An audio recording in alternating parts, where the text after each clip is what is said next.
Yes, are you let's ready? do it. Are you ready? The Yes. stage is yours. And I want to tell you again. Go ahead, tell us This again. is how I do a t-shirt quilt. So this is number 2. Number 2. Okay. Okay, demo. All right, I'm going to walk you over there. If she can. Let me move my chair out of the way. Well, I don't want to fall down. No. Do you think I'll get lost?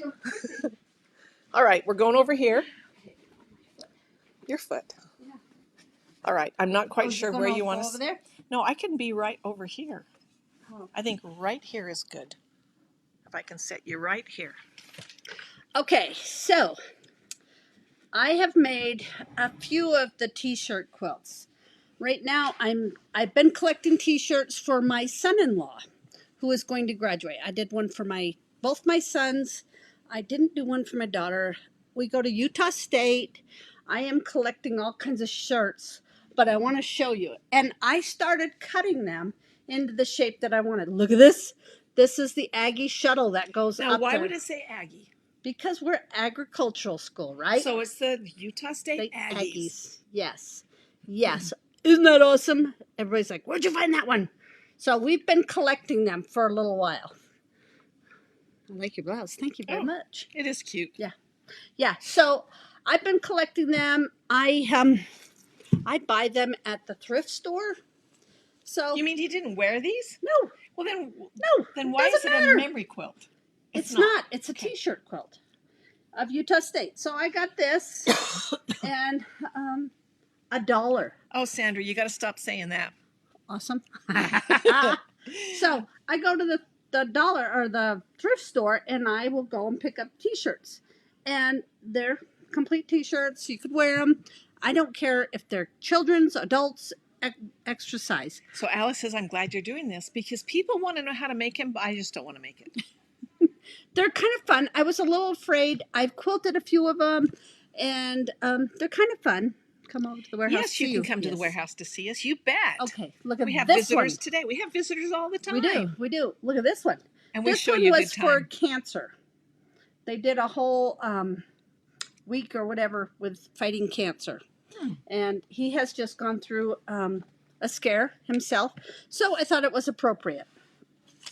Okay, so what I do is I cut the t-shirts down. Do you want to go down there? Yeah. I cut them down so it's bigger. I leave quite a bit on all the sides. That way I just don't have all of the t-shirt that I'm fighting with. So I cut them down. Like, see, I've cut this one down. I haven't squared it up. So that's what I do first. I cut them all off of the t-shirts. So then I've got this. And I'm like, okay, I wonder how big I want this. Well, I could measure and all that stuff. But instead, I put it on the Sue Daly. I love that. I just bought one. I love it. Yeah, these are nice. I have a small one. I need a bigger one, larger one. Jenny says we are getting these in September. Yeah. The nice They will be coming back in. This size is so nice. And I actually have one of the other ones, the other brand. Mm-hmm. They do not roll like this one. Oh, I love that. I like the fact that it's pink too. These are Kimberbell popper rulers. I don't know if you guys have got these or if you've seen them before. They are wonderful. There's multi-sizes in here. There's 1, 2, 3, 4 And then it's rulers. got a bunch of little things in the center. Yeah. And this one does too. Yeah, that has different shapes that you might want to cut out. So you've got a wonderful, what's that called? Tumbler. Tumbler. Ooh, look at that. I lost that. So this ruler alone has this outside measurement, the inside measurement here. And if you wanted to, you could use this one for the outside. And you keep going on. So you've got multi-rulers in there. So what I've done is I've picked out some different sizes from the Kimberbell ruler collection. I know that the inside of this, because I can see right through it. Can you see that? I can see right through that ruler. I can see that it's too big to cut on the inside of this ruler. So what I'm going to do is I'm going to put these two together. And I'm going to... Do you need a cutter? I'm centering it. Are you going to cut? Yeah. Yeah, I'll center it. Do you have a... I don't know. They took all the stuff out yesterday. I forgot to grab it. I'll get you one. So I can see that the inside of this ruler is too small. So now, because I can see through it, I can see right where my edges are. And the top and the bottom are just a little bit larger than the inside of this ruler. But I can see. I don't want to get the Utah State on there. You want to cut that off? Yep, I'm going to cut that off. Really? Well, I could go even larger. Let's see what this does. I could leave that on there. I don't have any problem doing that. But I'm going to try and make that straight, but that's... But that So ruler right makes here, it so you can make it straight. yes, and see up here, I know I want about 1/4 of an inch so it's not in the seam. So what I would do, I am not a rule follower all the time. So Really? yeah, When I know. did that happen? I know. It's shocking. Is that a new thing for you? Yes.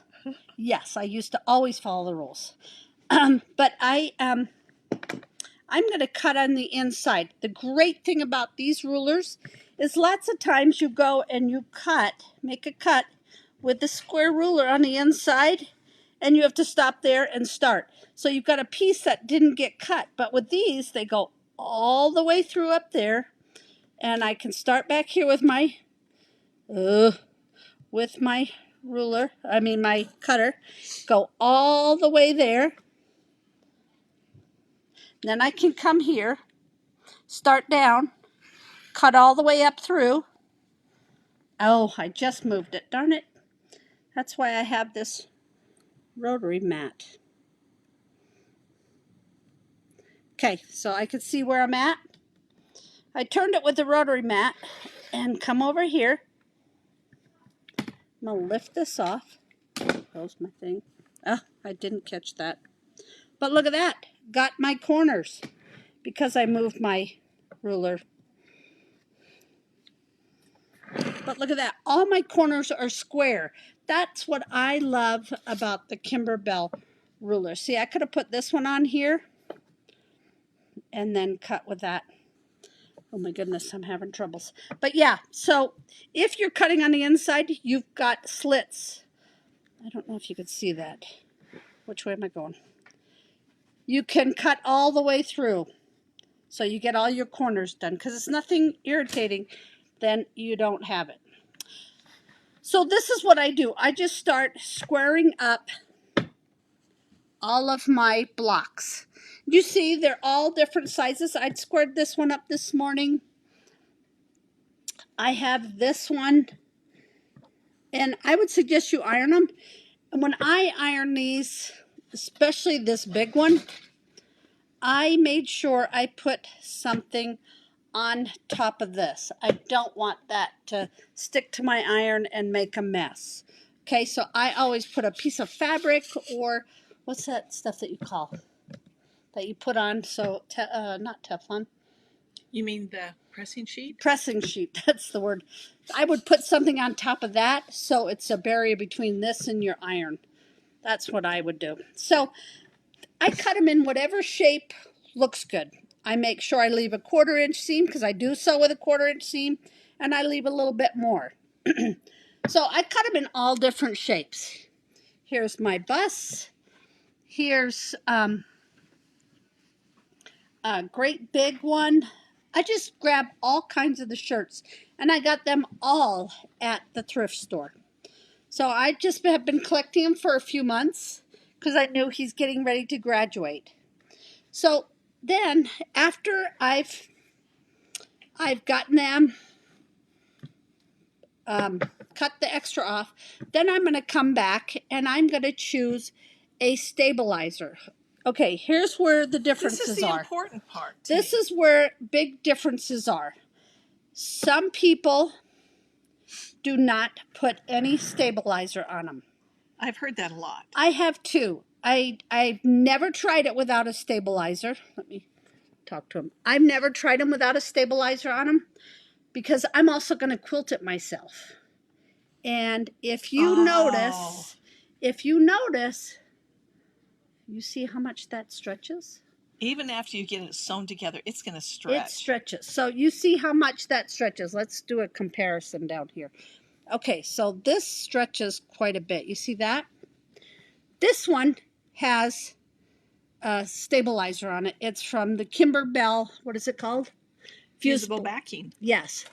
It's this right here, Kimberbell's fusible backing. I love that stuff. I know. That's what I put on the back of this. Look at this. I'm going to try and stretch it. It doesn't stretch. That would be great to stitch. Yeah. If you go and you're trying to sew, this one doesn't have any backing on it. And if you're going along and you stretch it, okay, so you could have troubles. Do you put the backing on before you put any borders on and everything? Yes, absolutely. So I've cut it out to the shape I want. Would you want to put it on before you cut the shape? You can. I don't, because I'm just going through all of them and cutting them. And then I'll come back and get my stabilizer. You can. You can put it on before that. But I don't want to. The ends kind of roll. Okay, but what I want to tell you is I don't want to waste any stabilizer. Okay. Okay. So I will cut them down. That's why I cut them down. And then I'll put my block. And then when you press the stabilizer on, it's going to square that up too. Because you've already got it squared. Right. So that's good. And when you're pressing, don't push on it. You're just pressing, not ironing. Okay, so you're pressing. So where was I at? Oh, the stabilizer. So I use Kimberbell Fusible, but I wanted to show you another stabilizer that we do have. People are talking. They really should have a stabilizer, my humble opinion. Good job. Okay, so it's however you want to do it. So then I went over to the shop, and we had a different kind of stabilizer over there. This is really soft. This is really soft. And this is a Tricot-like. But it's an iron-on also. This is good. Let me see, where's the one that I did with the Tricot? Where did I put Wasn't that big one? Oh, it's right there. This is the one with the Tricot also. Look at it's. I'm pulling. It's not really stretching either. Yeah. Okay, can you see much difference in... People say they don't like to use stabilizer because they want it soft. Oh, this is soft. Yeah. This is really soft. My humble opinion is that you're going to put batting in it. You're going to quilt it. You're going to have a back on it. Pick a soft back. Yeah. I like to put minky on the back. Oh, I would too. For those football games, because it gets cold. So this is what I do. So I trim off all the extra off of my quilts. I decide how big I'm going to do it. I will leave, I think I left 1.25 inches all the way around from the outside edges, like his tail and his, which one's which? And his horns. That's where I measured from. That's what I use. Okay. Good job. Good job. So I've got them all decided how big I want to do it. So then I will come, I've got a Kimberbell already open. I take this out, and I don't know if you can tell, this has a little bit of a sheen to it because that is the glue. So there's a non-glue side and a glue side. So I will, let's take this down.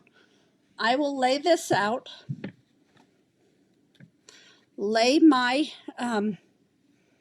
what is this called? T-shirt block, and I'll leave a little bit extra. See, I'm just laying it out there. I'll make sure it's unrolled. I'm just laying it. I'm not stretching it or anything.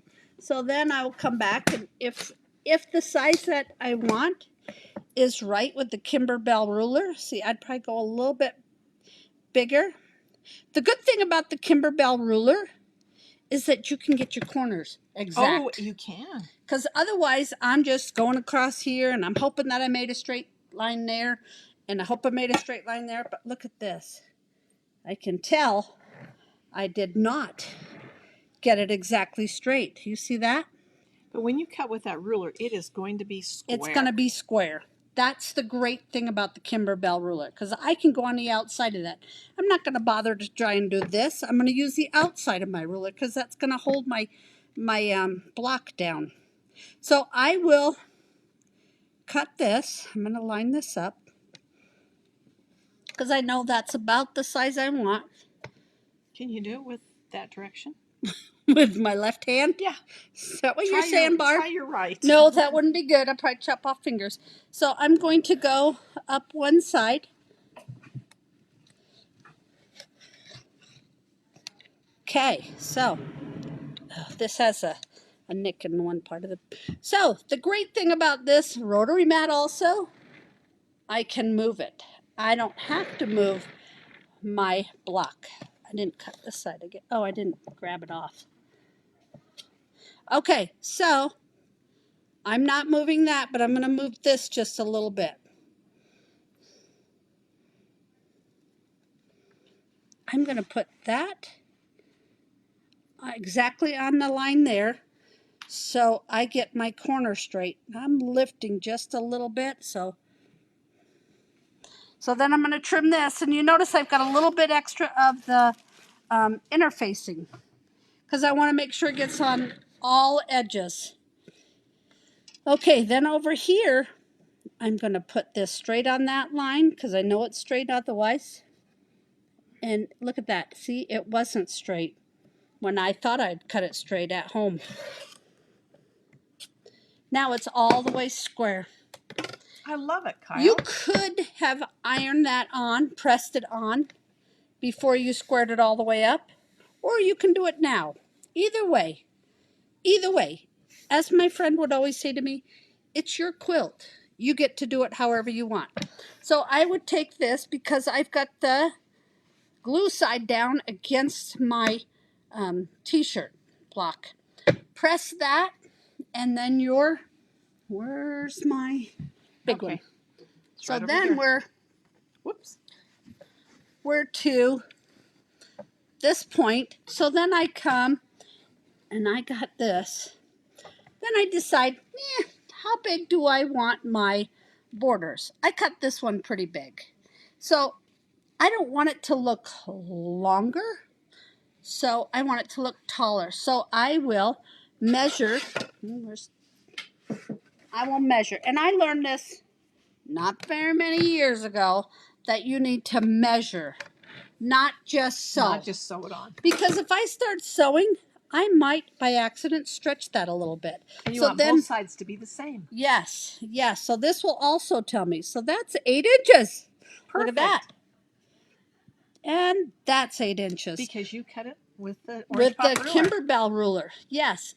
So I'm going to measure this 8 inches. And I'm going to go in a little bit because that isn't even. And I can turn my handy dandy thing around. I don't have to move that. And I'm going to measure that. And I'm going to cut 2 of these because they're going to go on my top and my bottom. So I'll go ahead and I will sew that on. 1/4 inch seam. Look at how fun. That's great. I have also been collecting, since Utah State colors are blue and white, and we use gray in it, I've been collecting all kinds of fabrics that are blues, grays, whites, whatever. And now I could do a little bit of pink. Ooh. But I don't want a lot of pink in it. So I'm going to go ahead and put my top and my bottom sashing around this. Okay, well, you're going to see I have finished this one. So I put my bottom and my top, and then after I do that, I press the seams outwards, and I'm going to put my side seams on. So I'm going to measure from this point after I've pressed it to this point. Put my side sashing on, and you see how much bigger that is than my little bowl here. So I don't know where that one. I'm going to pretend that's on there, that it's the right one. Pretend. We're in fantasy.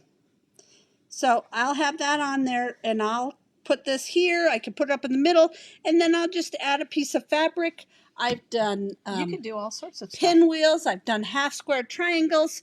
You can do whatever you want to just fill it in. To the bare spaces. Right, to the bare spaces. All you're going to do is now I'm going to make one whole row. If this is my biggest block, I'll make the whole top to bottom of this row that big. I'm not worrying about how long this is, but I'm worrying about the top and bottom because I'm going to go row by row. Okay? Does that sound good? Does anybody have any other questions? Let's go answer questions. Okay.